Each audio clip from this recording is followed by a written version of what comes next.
5:30 p.m., December 30th, 2019. As Li Wenliang said goodbye to his last patient, his mind was made up. He would warn others about what he had learned so that they could protect themselves and their families and spread the word. He opened WeChat and started typing a message to his group of medical school friends.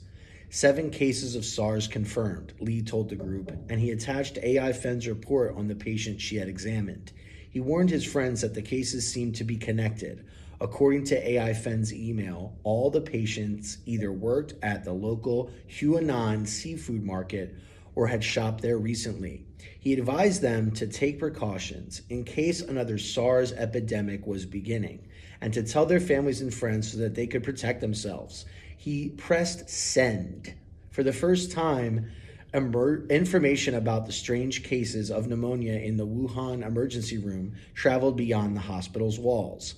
Li headed for home, eager to see his wife and baby and his parents, and he needed to think about what else he could do to protect others from the risk that a new epidemic might have started in his hospital. December 31st, 2019. Public health scientists in Wuhan sent a report about the cluster of unusual pneumonia cases to China's National Health Commission in Beijing. But with no good information yet on the source of the pneumonia, officials in Wuhan decided it was too soon to say anything to the public about the mysterious cases. January 1st, 2020.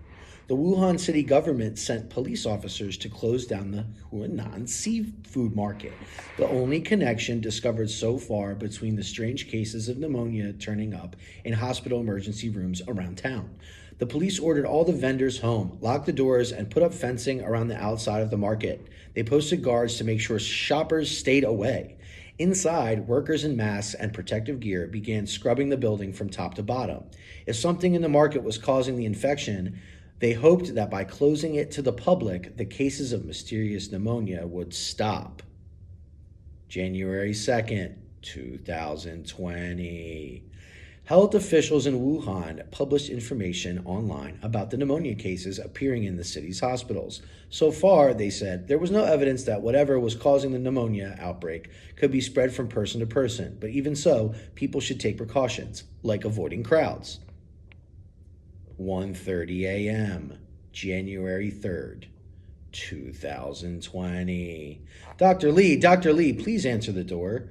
The shouts and knocking at his front door woke Li Wenliang out of a sound sleep. Stumbling out of bed, he forgot to put on his glasses, and when he opened the door, the faces of the police officers were only a hazy blur. But he could tell from their stern tones that there was an urgent reason for his late-night visit. He was in trouble, but for what? Are you Dr. Li, the ophthalmologist from Wuhan Central Hospital? Yes, what do you want at this time of night?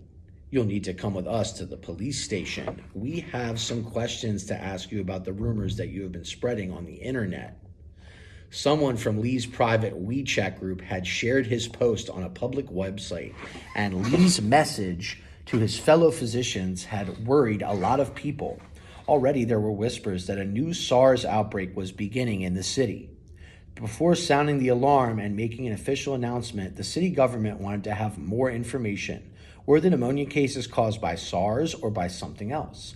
Was the disease contagious, or had the patients all become infected by something at the market? They needed time, and to get that time, they needed Li Wenliang to cooperate.